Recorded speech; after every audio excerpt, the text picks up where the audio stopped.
Hello friends, बहुत बहुत स्वागत है आप सभी का हमारे यूट्यूब चैनल पे। इससे पिछला वीडियो में हमने अकाउंटेंसी का मॉडल सेट नंबर 2 का 1 से 20 तक ऑब्जेक्टिव क्वेश्चन को सॉल्व करा था। अगर आपने अभी तक वो वीडियो नहीं देखा है तो ज़रूर देखें, मैं उसका लिंक डिस्क्रिप्शन में शेयर कर देता हूँ। आगे बढ़ने से पहले आपसे रिक्वेस्ट करता हूँ कि जैसे ही स्क्रीन पे क्वेश्चन देखें वीडियो को पॉज करें, फिर उसका आंसर खुद से कहीं पे लिख लें और उसके बाद आंसर देखें। ठीक है, अब हम क्वेश्चन नंबर स्टार्ट करते हैं 21 से। 21 में देखिए क्या है कि जॉइंट स्टॉक कंपनी क्या होता है। तो आंसर हम पढ़ते हैं इसका A an an artificial legal person, B है ए नेचुरल पर्सन, सी है ए जनरल पर्सन।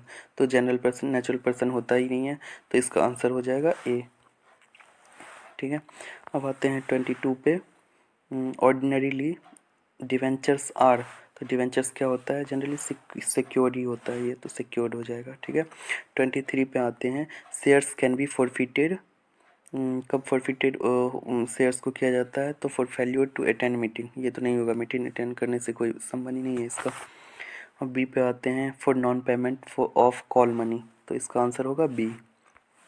ठीक है, अब 24 पे आते हैं, 24 पे। बैंक से किए गए ऋण के लिए ऋण पत्रों को सहायक प्रतिभूति के रूप में निर्गमित किए जाने पर किस खाते को डेबिट किया जाता है। तो ये होता है suspense account, debenture suspense account में जाता है, तो इसका आंसर होगा डी। 25 पे आते हैं, फाइनेंशियल स्टेटमेंट्स आर, तो फाइनेंशियल स्टेटमेंट्स रिकॉर्डेड फैक्ट्स होता है, तो इसका आंसर होगा 25 का बी। ठीक है, 26 में आते हैं।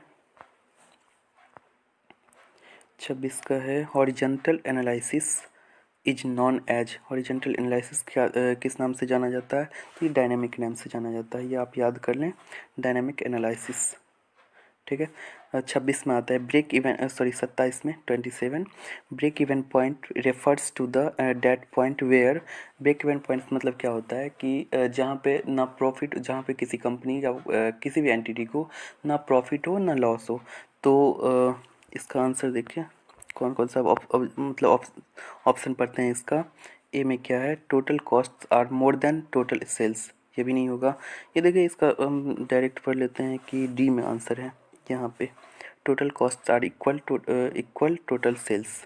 ठीक है, 28 में आते हैं, यदि बिक्री रुपीज 4 लाख 4 लैक्स तथा सकल लाभ ग्रॉस प्रॉफिट दिया है 25% ऑन कॉस्ट पे हैं, तो सकल लाभ अनुपात होगा ग्रॉस प्रॉफिट। अगर ये जैसे दिया है कॉस्ट पे दिया है 25% प्रॉफिट होता है, तो हम इसको निकालेंगे तो 20% होगा। अगर आपको अगर निकालने में दिक्कत हो तो कमेंट करें, मैं इसके लिए अलग से वीडियो बना दूंगा। ठीक है, तो इसका आंसर होगा 28 का ए। ठीक है, अब 29 में आते हैं, stock turnover ratio. Stock turnover ratio किस में होता है, तो स्टॉक टर्नओवर रेशियो होता है, लिक्विडिटी नहीं होता है, प्रॉफिटेबिलिटी नहीं होता है, ये एक्टिविटी रेशियो होता है, तो इसका आंसर होगा सी। ठीक है, 29 का। 30 में आते हैं, issue of debenture in cash is a, issue of debenture. अब देखिए कैश फ्लो में हम आते हैं, कैश फ्लो स्टेटमेंट में क्या होता है, 3 होता है, ऑपरेटिंग होता है, फाइनेंशियल होता है और एक इन्वेस्टिंग होता है। तो ऑपरेटिंग में क्या करते हैं हम, करंट एसेट्स और करंट लायबिलिटी से संबंधित होता है, तो वो ऑपरेटिंग में जाता है। इन्वेस्टिंग में क्या होता है कि अगर हम कोई एसेट्स परचेज करते हैं और सेल्स करते हैं, तो वो इन्वेस्टिंग में जाता है। और अगर कोई फाइनेंशियल, जैसे हम किसी डिवेंचर को परचेज करें या सेल करें, तो वो आता है फाइनेंशियल में। जिसमें पूछ रहा है कि डिवेंचर्स के बारे में, तो वो हो जाएगा इसका आंसर फाइनेंशियल ए हो जाएगा। ठीक है, 30 का। अब 31 में आते हैं कि संचालन से रोकड़ प्रवाह की गणना के समय निम्न को शुद्ध लाभ में जोड़ा जाता है।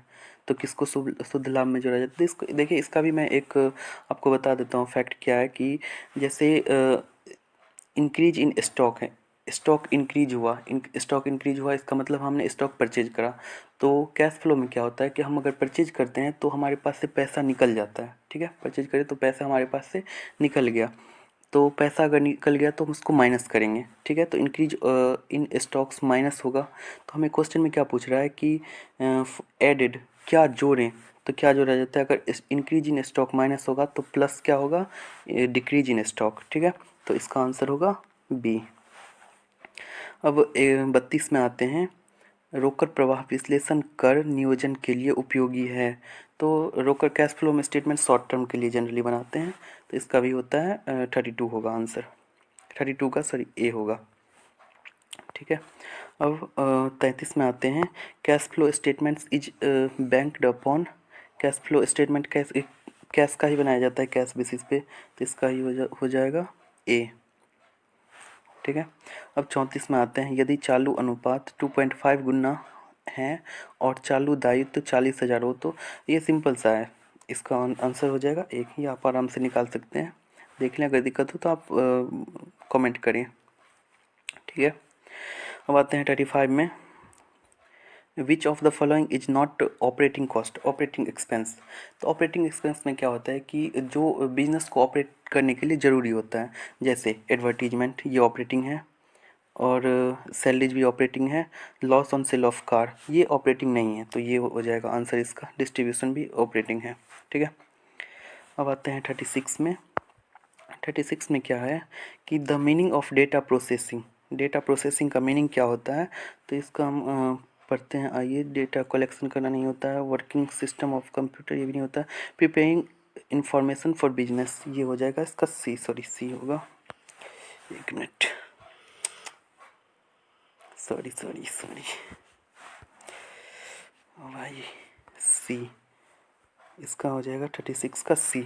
ठीक है, अब 37 में आते हैं। The most powerful computer is, तो सुपर कंप्यूटर होता है मोस्ट पावरफुल, इसका भी आंसर होगा 37 का ए।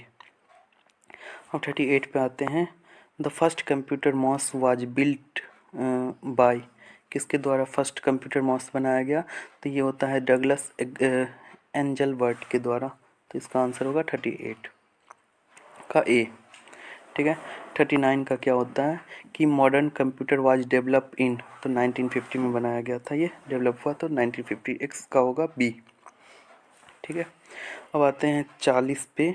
40 में क्या है कि इन MICR सी स्टैंड फॉर, सी क्या होता है, देखिए MICR का फुल फॉर्म अगर आप देखेंगे तो होता है मैग्नेटिक इंक कैरेक्टर रिकॉग्निशन, तो इसका होगा, इसमें सी क्या मतलब सी स्टैंड फॉर, तो सी होता है कैरेक्टर डी। ठीक है, उम्मीद करता हूँ कि ये वीडियो आपको आपके लिए उपयोगी हुआ हो। अगर आप